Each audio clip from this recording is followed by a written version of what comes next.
Welcome to the 21st Urban Lunch Talk webinar. Time flies. And this is where we gather research and innovation stakeholders in and around the JPI Urban Europe community that we think should have a lunch break together. And this is so that they and you all together can synthesize your evidence-based knowledge. And today we have truly remarkable guests with us. I'm Caroline, and I'm hosting this lunch break today. I'm a human geographer at Sweco, and I work a lot with urban living labs and social innovation on a daily basis here in Gothenburg, Sweden. And I am very happy to be back here in the Urban Lunch Talk. It's been a while, but I'm glad to see that many of you are still around and coming back and tune in to these talks. Super excited. I have with me my colleague Simon from Formas, who's backstage with the Formas team, hosting today's chat, etc. And I hope you're all having a nice lunch break wherever you are. Please let us know in the chat from where you're joining. And during the lunch, remember to keep sharing your comments, your ideas or questions. I'm also going to ask you to interact a little bit later on, so stay tuned for that. In the meanwhile, a few practical pieces of information. First of all, the webinar is being recorded and will be published on the Urban Europe's YouTube channel, which means that the information that you share in the chat will be included in the recording. So think about that. And after the event, you may stay in the Zoom webinar for a half-an-hour information meeting about a new call for project proposals. It's named ERANET Co-Fund Urban Transformation Capacities Call on Art and Design. And I think today's lunch talk is a very good source of inspiration if you're thinking of joining this call. The ENUTC, the name of this call and the program, is inviting researchers, urban government authorities, cities and municipalities, businesses, civil society and other stakeholders to build transnational consortia. And last year, 16 innovation and research projects kicked off within this first call to enable capacity building for urban transformations. So stay tuned. And third, I really want to highlight that we try and format these talks so that you don't have to look at the screen. We all know it's nice with a screen break here and there. Perhaps you're out on a lunch walk while listening, or you just look out the window for a little bit and have a screen break. That's totally okay.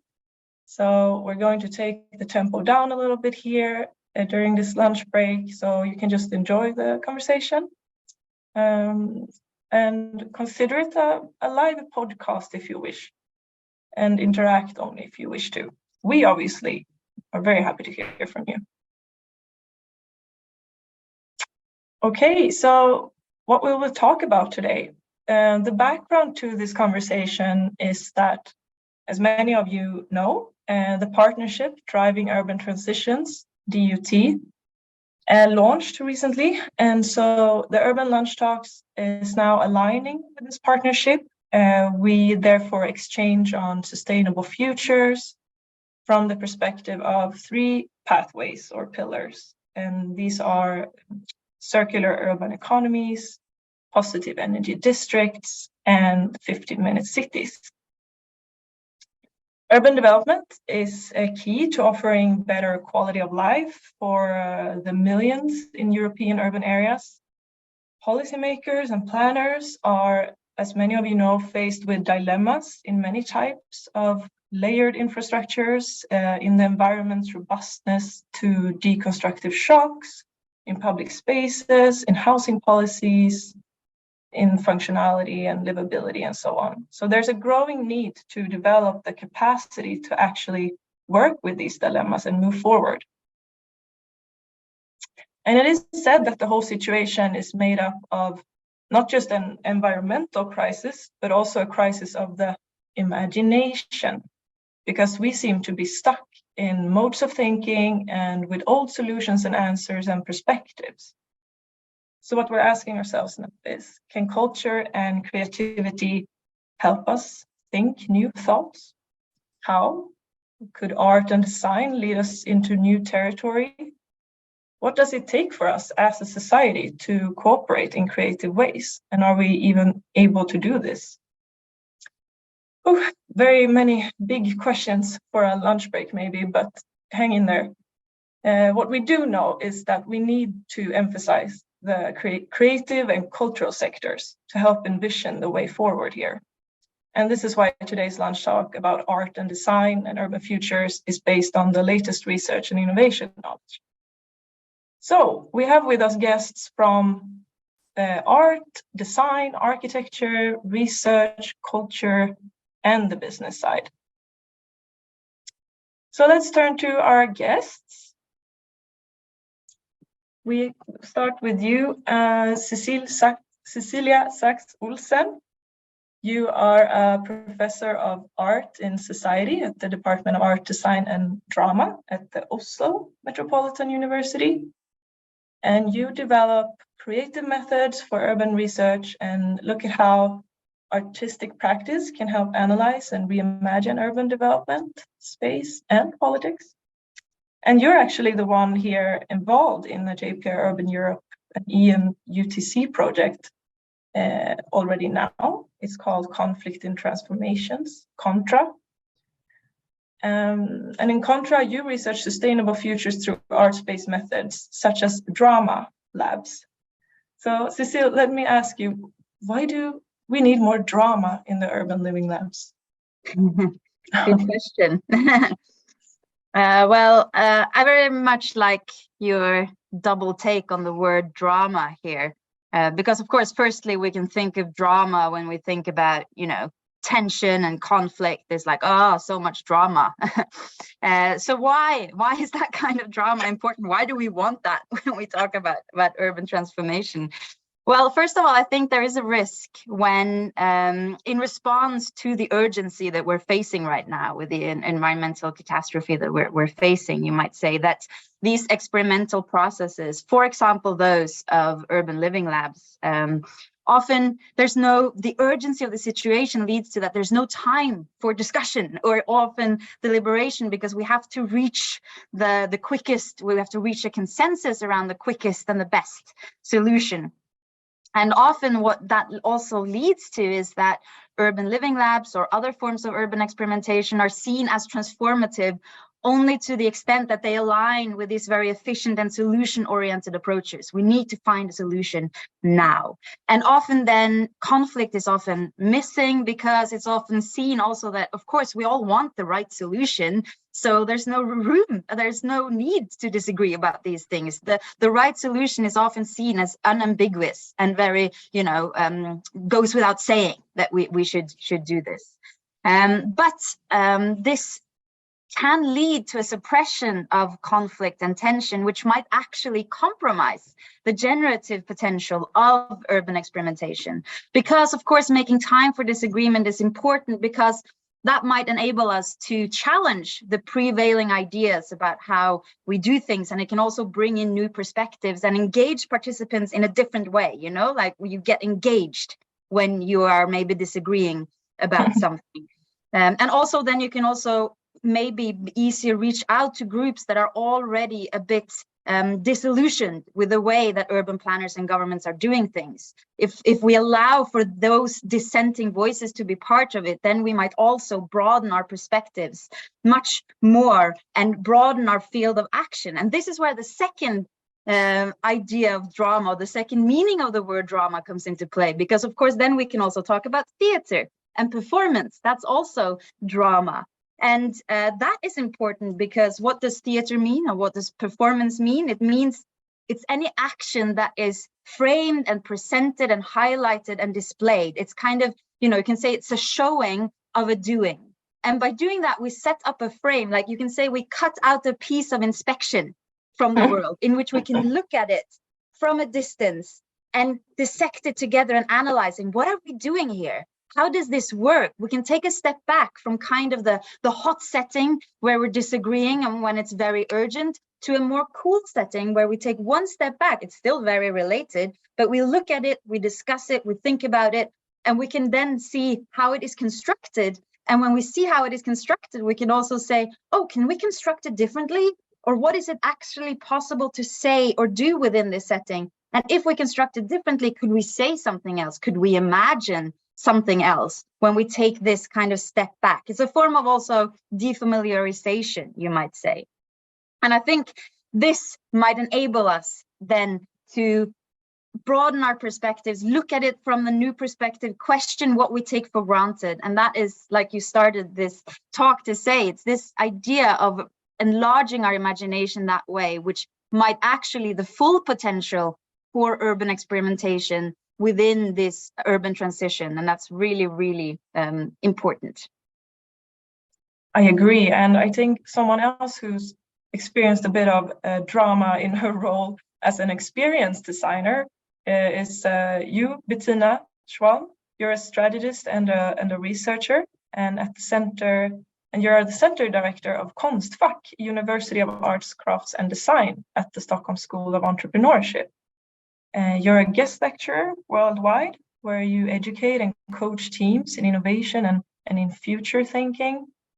So, Bettina, I'm really curious, what is the best part of being an experienced designer, and what led you there? Was there a lot of drama, or is there a lot of drama? Thank you so much. Cecilie, I'm all for drama with you, 100%, absolutely. Very much along the lines of what you've said, like the best part for me being an experienced designer is that I work with this fabric of behavior. So whatever people feel, think, and experience in the world is somehow a reality, and it's an undeniable fact. It's not something that we can negotiate. That is exactly how we feel. And that makes it extremely powerful, because we can lean into that space and understand as well, not just theoretical constructs and concepts and think through stuff that would be awesome, but really create very, very powerful tools and compassion and passion around these aspects, where we say like, oh, if I experience this, this is really something I want to see happening. So I can create activism. I can put my power to where my mouth is there. But if you experience something else where you say like, oh, this is really something I don't want to see happening, or I'm completely against, then you can lean out and say like, no, I'm activistic and take another role. So for me, it's very much about empowering people and making something intangible into an experience that you can kind of reflect on. Very much what you had said beautifully, Cecilie, before me, and then understand as well where already streams are happening. So for me, it's very much about desire lines as much as all of these little notions and streams that happen around us, where I need to pick them up and construct these worlds ahead of us and understand kind of what would that mean, and is that something that holds potential for us as a community, as a society, as an organization, and so on. So that's a bit what I'm working with. So the best of it, going back to your question, is the people, and then all the drama, of course. All the drama. And there's quite a bit of drama in the Science of Change project that you're involved in, about the impact of extreme climate futures and using public street signs to have that reaction, or what you would call it. Is that a way forward to triggering fear and strong reactions? Absolutely. I'm not trying to scare everybody shitless, even though that might be you never know. one avenue that you could read into it. I was very privileged to work with Radical Norms, which is a speculative design studio out of Toronto, and we worked on a set of street signs that kind of address all of these different climate futures. What we try to do there as well is not just kind of have scary paths laid out for us, which are coming, no doubt. It's not all bright and dandy, but as well to involve a lot of different thinking, like voices of Indigenous people and thinking around that, or diversity and inclusion into these pathways ahead of us. What is the future work? What is the future of different climate impacts on our cityscapes and so on? So when we worked with Signs of Change, we made this set of real street signs counterfeited to Stockholm's start street signs and placed them into the environment where they would happen, and then recorded citizens' reactions on these signs. And then it turns from, like, we have scarcity of water, which is definitely coming for us, to, oh fuck, but if I can't have drinking water enough, I can't have a dog. So the reality becomes extremely personal, and something where you say, like, wow, if that is the future, then I really want to work against that. Or another person came and said, like, okay, so if we have all of this scarcities and troubles around food security, or as well in extreme climate impact, that we're all climate refugees, then he said, like, but then I will lose my home because you will close the borders and I'm Norwegian. So he's going to be back with you, Cecilie. But it means kind of a lot of people that are immigrants will lose their place where they feel home. And what that means is really something extremely important to reflect on, and should reflect on our actions then to prohibit these consequences. So that's what I'm trying to shape there with experience design and in the Signs of Change. Those are very strong experiences to have, for sure. And then our third guest with us today, Bruno, George, you are, I'm always mispronouncing names in urban Europe because there's so many unusual names for me, but correct me if I'm wrong. Bruno, you are a Grant Projects and Innovations Director at Haute Chambry in France. You work with big projects within engineering, and I mean, you must be painfully aware of the challenge with carbon footprints in these projects. What is it like to work with innovation in such big construction projects? Because I don't think many people would connect the arts and innovation in that sense to this area of work. See, let's unmute Bruno there. Yeah. Sorry. The French government roadmap to decarbonize until 2030 is accessible, affordable, without revolution, without radical changes of practices, without change of economic model, with material, products, and tools on the shelf. Little agility, contractors, architects, engineers, with commitment and choice adapted, in collective intelligence, some economic adaptation, just act, now it works. But from 2030 and 2050, everything goes wrong. The 2050 objectives do not seem achievable with our current development practices, and we will require really a rupture. A change of model is necessary. This evolution is above all cultural and therefore slow. We have from now until 2030 to prepare this rather radical transition, to invent together and make this break possible. It won't be easy in 10 years. It's really not a long time to change to this point. The change will require a change of imagination with this very difficult to initiate because of the pitfall of everyday life, short-term financial dogmatism, lack of economic understanding, and above all, the anxiety of the business world to go down not practiced path. Design and art are good transversal support to bring another way of thinking, of acting. If the two major subjects are, of course, carbon and energy, we are beginning to introduce the collapse of biodiversity into the reflection peripheral of our project. On this subject, biomimicry is a model of humility, like the one we can see in many artists. So, working by innovating seems to be the right way to change the models. That said, the request is not very innovative in France, basically.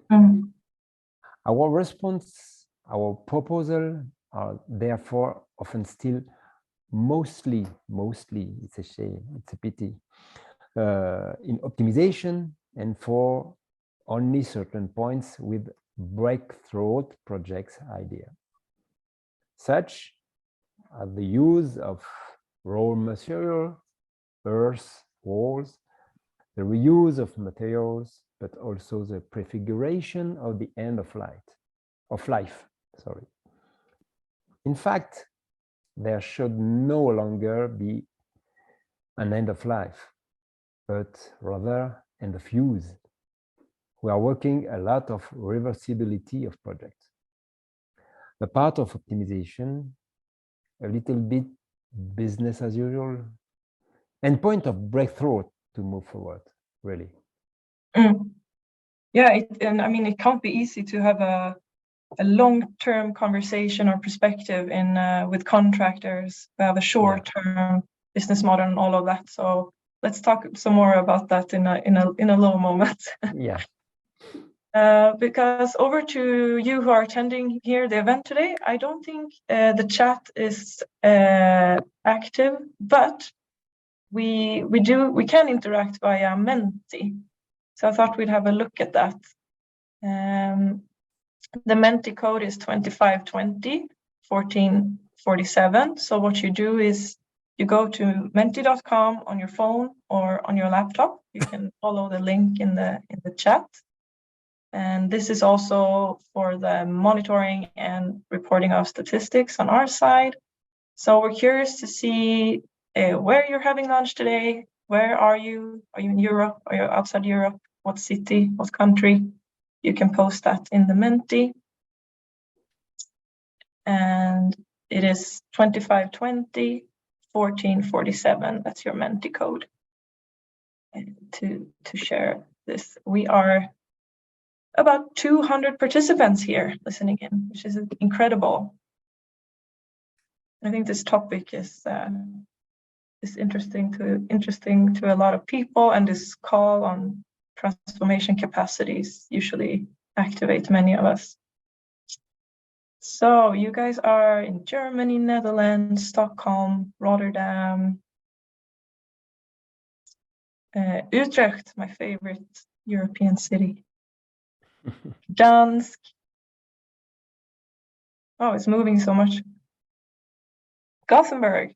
Oh, I have some friends here in Gothenburg with us. Great. And what kind of organization do you represent? That should be your next question there with the same Menti code. And you can relaunch that. So you are at the university and in academia. That usually happens here in this RNI calls and contacts. But I do see. Do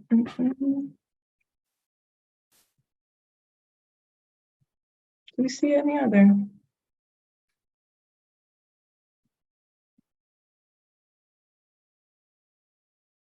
Non-for-profit, great.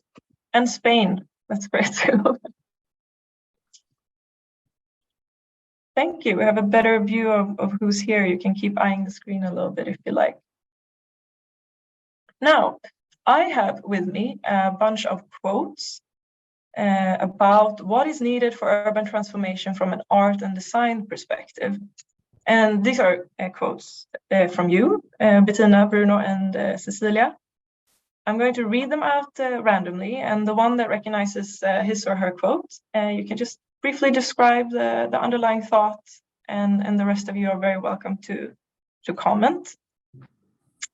So the first quote goes like this. Let's see who said this. One of the appeals of artistic practice when it comes to urban transformation is that it opens much needed spaces for creativity and experimentation, and it plays an important role in giving tangible form to the imagination of alternatives outside of the constraints of the given present. Who's guilty of this saying? Cecilie. I'm guilty of that saying.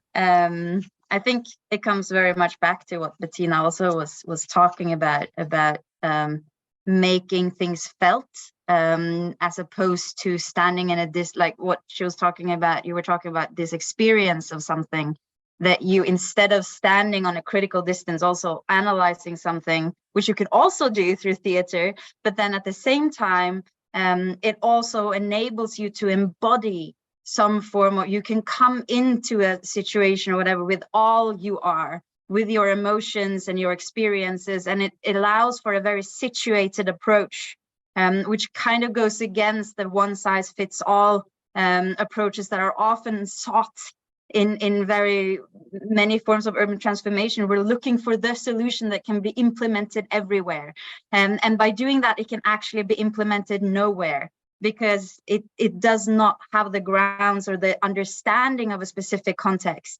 And that is something that artistic practice and the arts can do, is to develop, help us understand context and understand like human emotions and feelings about things. You know, like a classic in climate change scenarios and things, we try all the time to predict the future, to create these scenarios, to control the future. We focus on what do we know and what can we do about it.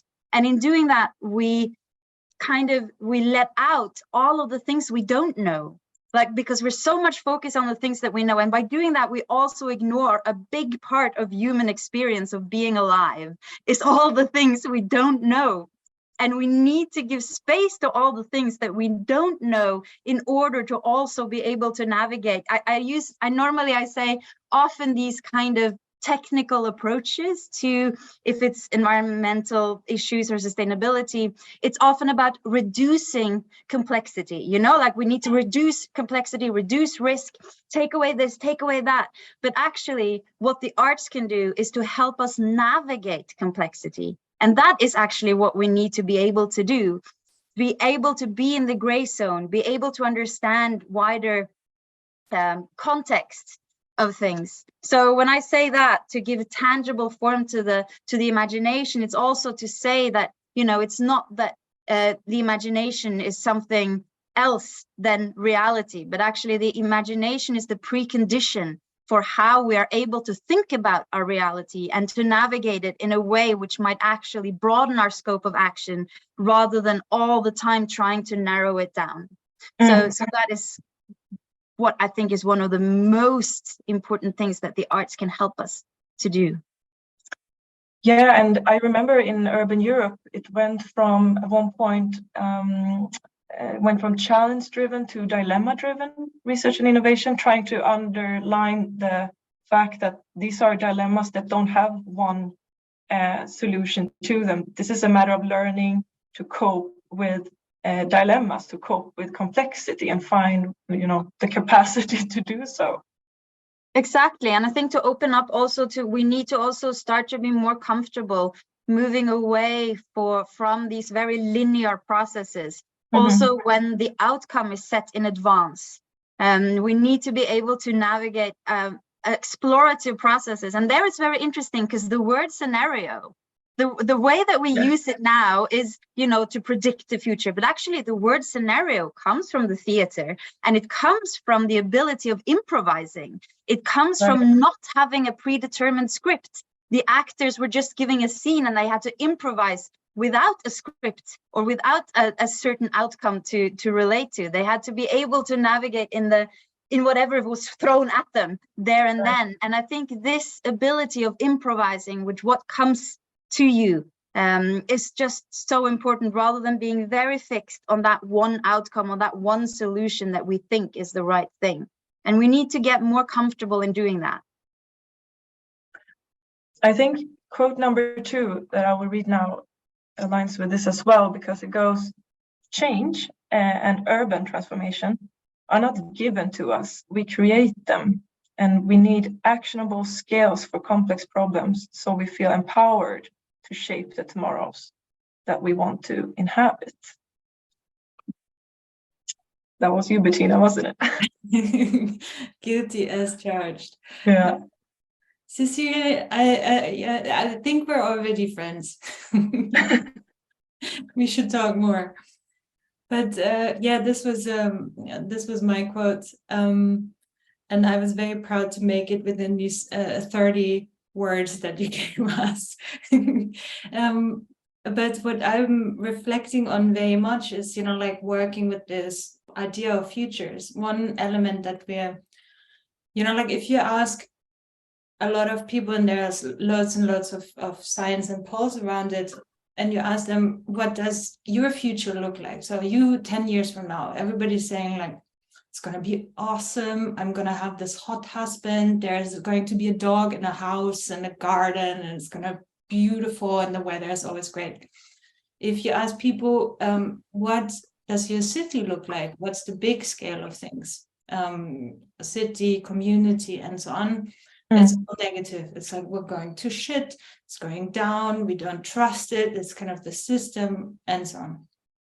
So there's a shift, and I had a beautiful conversation with a climate anxiety psychologist around this, where she said in the last centuries, a lot of concepts were owned by legislation and government. So it became kind of this idea that, for example, hope is something that is given to you. But it's not. It's something that you have to create. So what I'm trying to get there with this aspect is to say, we have this perception that future is something that is made by somebody for us, and it's not the case. It's kind of, we create our own future. We live in a certain way, and that creates consequences. These are ripples into the future. We're not in the space of prediction, because that's not what happens there. It's a plurality of outcome next to each other. And what I was alluding to was very much what you said, Cecilia, about these kind of non-binary narratives that we need to craft, and we need to be resilient and able to respond to these complexities and uncertainties in a way that make us feel excited and strong about our position and the positions that we're choosing, and not waiting for change or transformation to happen. And there I want to just go back to one thing that I find very problematic in the space of how urban transformation and infrastructure and all of these modes are thought, because they think from the objects, they think from the walls, they think from, this is an intervention I place, and that's about the intervention. But it's not about the intervention. It's very much about the actions that you create around it, and all of these streams and influences that could kind of make it extremely powerful what you're doing there. So being able to mold and help people to understand their position and power in the future they're creating is very much what I find interesting, and is as well our all responsibility in this world together to what you, Bruno, had brought up, to get out of the deep shit that we're in, basically, and make meaningful difference.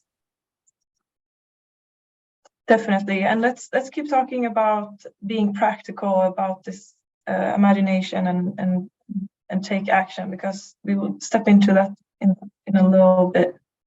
Final quote. We know who it is now, who said this.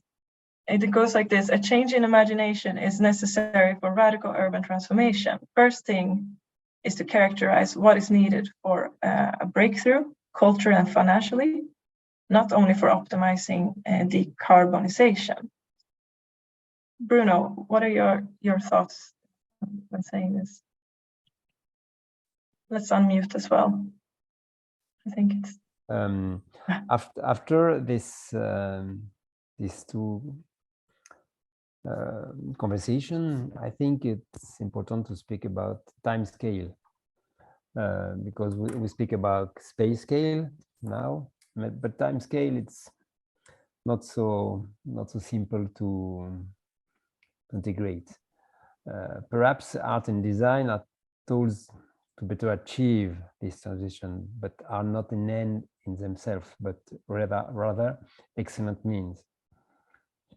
Indeed, this transition, not only energy, not only ecological, but simple transition, societal transition, is above all a necessary evolution of our imagination.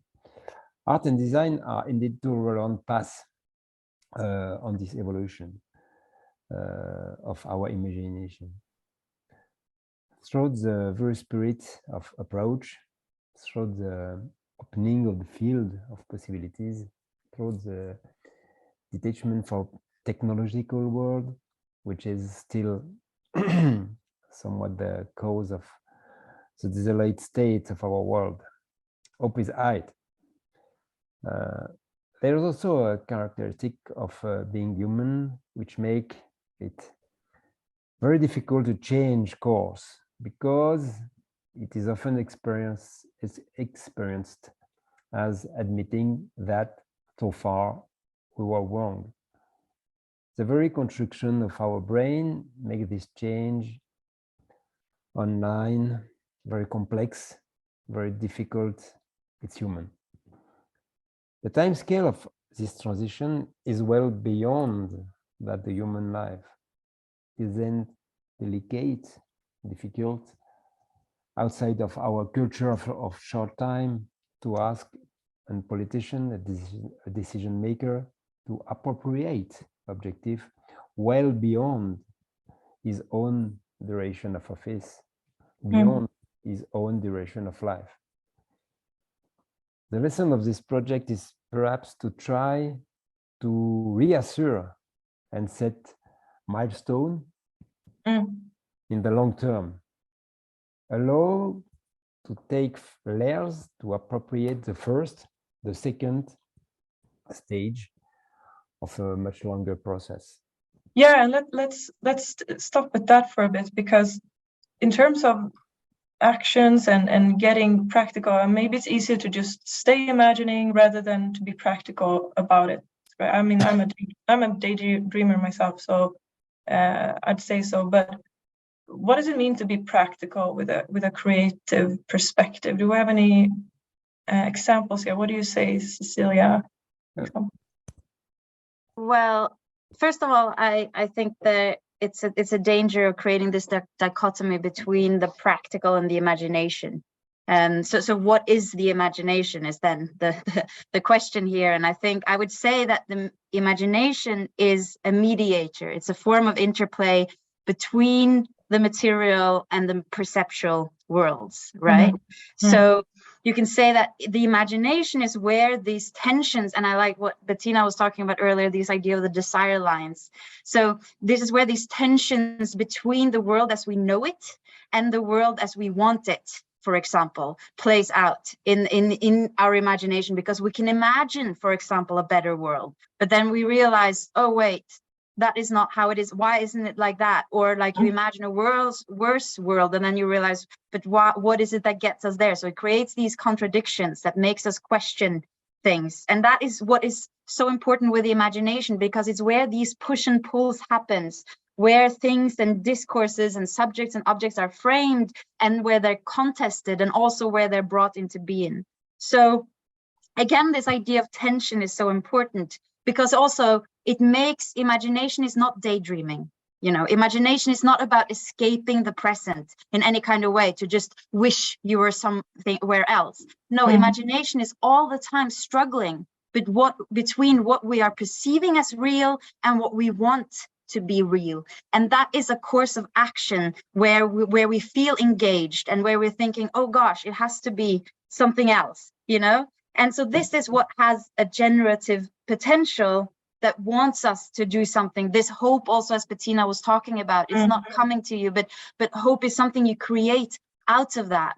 And acknowledging that through our imagination, that the world is constructed and made, and if it's constructed and made, it can also be reconstructed and remade, as David Harvey used to say. So the imagination then creates these conditions for very concrete, very practical, very material interventions in the world. But in order to create change, we need to be able to imagine it first. And we have to create this desire to change the world. And that desire comes through our imagination first. So that is where I think like these two are so interlinked, and we shouldn't see them as the one or the other. What do you say, Bettina? Do you have this perspective with you too when you work with this? 100%. I think what I try to work with or from is as well very much what you said, Cecilie, but as well, Cecilia, sorry, I'm mangling your name like everybody.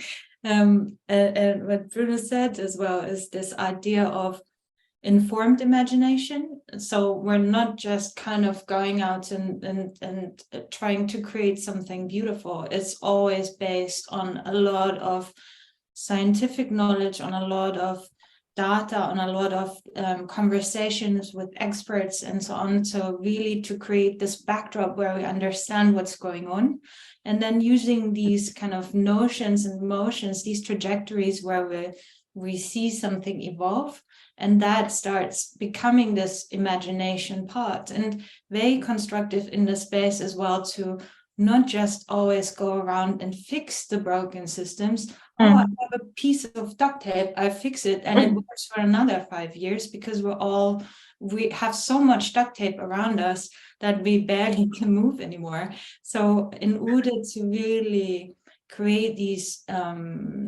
spaces, we need to understand as well that, for example, as the UN called it, future literacy, that there are skill sets that we need to educate for in order for these next generations and the generations after. And thank you for bringing up this long-term thinking, Bruno, as well. It's like we're all with our stupid egos and we want to see the stuff, like we want to be awesome and recognized for the whole thing, but we're in big problem. So we need to kind of understand where's our role and be happy with that contribution, and then hand on the baton to the next generation to follow. So very much helping them on the road as much as we need to take our responsibility. And I think that's something that I want to bring up as well in the discourse of imagination. And there's a beautiful quote of Murakami where he talks about kind of this idea that if we have the power to imagine, there needs to arise responsibility to do something with that. And this doing and making it work and making it happen in this economy, in these systems, in all of these places, that is the shit we have to do and to get done. And it's not fun all the time, it's not necessarily comfortable, but it is exactly where we have to be and where we have to be together as well. So that's my position and take. What do you say, Bruno? Is there a lot of duct tape in the big construction projects as well, the duct tape mentality? only one idea. Above all, leave room for uncertainty. If a rational reasoning does not leave room for uncertainty, that is not very serious, is it? For sure, yeah. Uncertainty is still uncomfortable for many, especially for engineers and politicians. I'm engineer. Yeah, that's all right to say. And I am very comfortable with uncertainty. Good. But it's a little bit very rare. It's very rare, but necessary to integrate and also bring joy and envy. No. Yeah. And another thing that's very necessary to integrate is to have an ongoing public conversation on all of this, which I know you, Cecilia, tend to emphasize a lot. And let's have another look at the Menti. You can have the same code as before, if I'm not mistaken. It should go in the chat. 25201447. And we're wondering what needs to be included in a public conversation for sustainable urban change to really happen long term, and not just for a few in society. And it could be things like funding levels, plurality of knowledges, knowledge of practice, the practitioner's perspective, awareness raising, partnerships, and so on, governance structures. What needs to be included in a public conversation for sustainable urban change to really happen long term? And while the answers are coming in, and I think many of you answered in advance here as well, what do you say, Bettina and Cecilie? What would you say to this? And the answers coming in. Well, I would just also want to thank Bruno for bringing the focus on uncertainty into and how great, isn't it, to hear an engineer talk about the importance of uncertainty. That gives me hope. It really gives me hope, and that's just great. So thank you for that.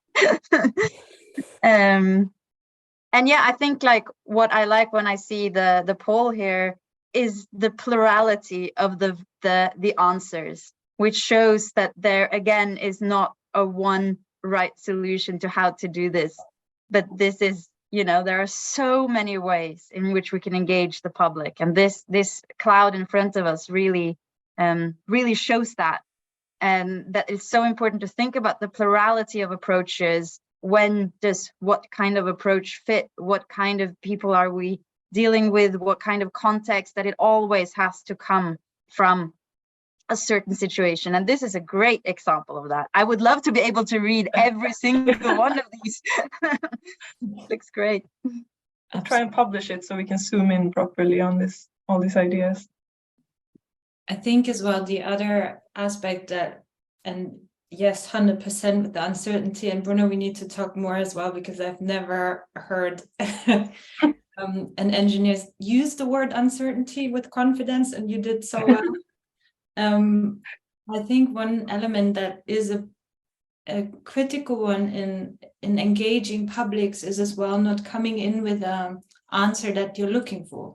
So you're really truly trying to help yourself as well, getting over your own bias and confirmation bias by maybe working in bigger teams, maybe inviting different voices and so on. So understanding what you're presenting more as a scaffolding where a lot is possible to happen, and that accommodates as well this uncertainty and engagement and shifts over a long time that you can't prepare for all the time, but being able to as well navigate and ultimately be resilient enough to use uncertainty as this fuel that it can be, and be excited about where it evolves into, instead of just kind of having a written path that you're trying to manifest and trying to force through. And that goes back to this idea of desire line, seeing where it goes and aligning kind of alongside what is the notion that we have, but then as well feel empowered to direct that notion and use that momentum for your advantage as well. So that I think is important to take care of. And all of these ideas and perspectives here, some could probably use a bit of funding to be enabled and to contribute to urban transformation. And this urban transformation perspective has always been the core of JPI Urban Europe efforts, and now also in the Driving Urban Transitions program, DUT, which has a total budget of about 90 million euros, which is a lot of money. And although not as strong finances in today's ENUTC call about urban transformation through art and design, there is still a reasonable funding to be applied for. And we will explain more about this in about 10 minutes. And in this call text, it says, a future that is beautiful for our eyes, minds, and souls. As such, the arts and creative sectors have an important role to play as boundary spanners for urban transformation. I think it sums up quite well what we're talking about here. Many participants listening in right now probably want to join this call with their ambitions and ideas. Now, what advice would you give them in terms of don't forget, or it's hard to say any do's and don'ts. We usually do that in these talks, but when it comes to the arts and creativity, I'm not sure that's how you go about it. What do you say, Bruno? Do you have any advice to the applicants in this call? What would you say? I will going a little back. Everything that seems predetermining is old. I show that it doesn't not work very well. But we are in these ideas day after day. That said, it's not so easy to talk about uncertainty to a decision maker, to an urban developer, to a business manager. But what potential is real. I think we have to understand that the uncertainty is much more secure. Much more secure. Yeah. And it's not so easy because it's a complete changed mind. And sometimes the time is working for us. We have only to look around and say, it doesn't work. No? Yeah. What would you say, Cecilia? What advice would you give or come? Well, yeah, I think also in line with what Bruno is saying, also to make room for uncertainty, a lot of the challenges with funding calls today is, of course, that they demand the researcher to outline very concrete outcomes and a very linear process. Explorative processes, there's not so much room for that in calls, research funding calls today. So you have to kind of carve that space out for yourself within the way that you frame the research. But we've been very lucky, of course, like you said, we have a GPI Urban Europe project called Contra, Conflicts and Transformation. And drawing on our experience for getting money for that project was, of course, well, firstly, to find like a good consortium of people that you want to work with and people that you share some of maybe your, not necessarily all of your ideas. We're a very put together consortium, and we have different perspectives, but they complement each other. And we have a common understanding of what we want to do, which is really great. We learn a lot from each other. And also, I think not to be afraid of challenging the structure of what you're asked to present. So within the Urban Europe, there's often an expectation to do urban living labs, right? But we were like, we would like to redefine the urban living lab and make like a drama lab. What could that be? Could we really take that structure and work with that and propose a new manifestation of it? You know, so also be a bit bold in what it is that and dare to challenge a bit the structure that you're in as well. And then also, of course, finally, which I always say is be true to your passions and interests. Like if there's something you're really burning to do, then you should follow that and try to make that happen. And I think like funders can read that from a proposal if it's something that really comes from somewhere. And then again comes back to this question of what Bettina talked about with participation, that it's something that is coming from somewhere, not necessarily going a specific place too, but that there's something coming from somewhere is just so important. But yeah, that would be my advice. Bettina, what do you say? What would you advise the applicants? Yeah, I mean, agreeing with both of my awesome co-speakers here, of course, but when I read this, like when I read Beautifuls for Eyes, Minds and Souls, I was like, let's kind of use beautiful and rethink this for a moment, because I would really like not to see that we put more lipstick on pigs.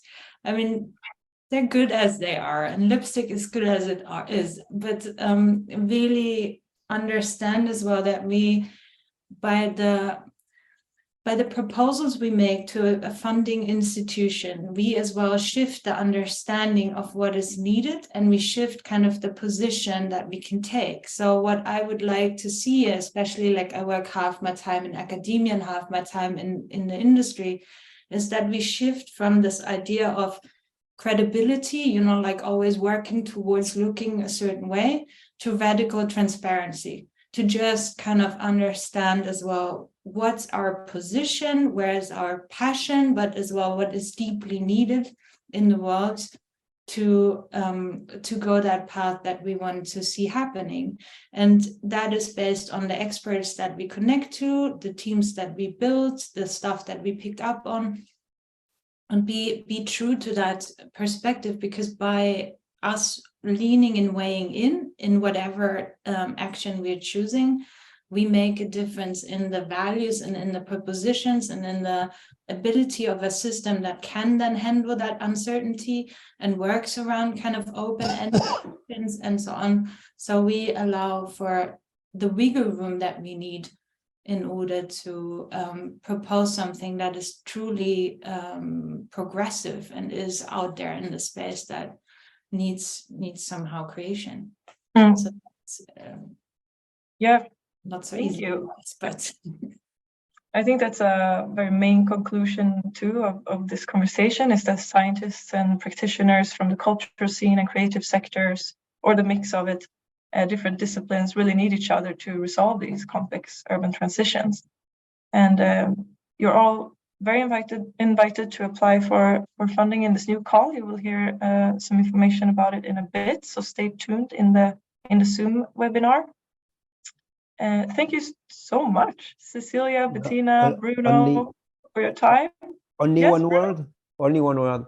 Please. We surely have to change the way of teaching in our school of architects, urban planners, engineers, to reassure them they have the means to change the model, and especially not by copying the past. Yeah. For sure. It's been very inspiring to discuss with you and listen to you and about the importance of art and design in urban transformation in the educative system, like you said here, Bruno, and all the way out and around and back again. So thank you. I also want to thank all of you who listened in to this conversation. I hope you found it inspiring to join the ENUTC call and realize your ideas and ambitions. So see you in a couple of minutes for the information meeting here in the Zoom webinar at 1 o'clock. So see you soon.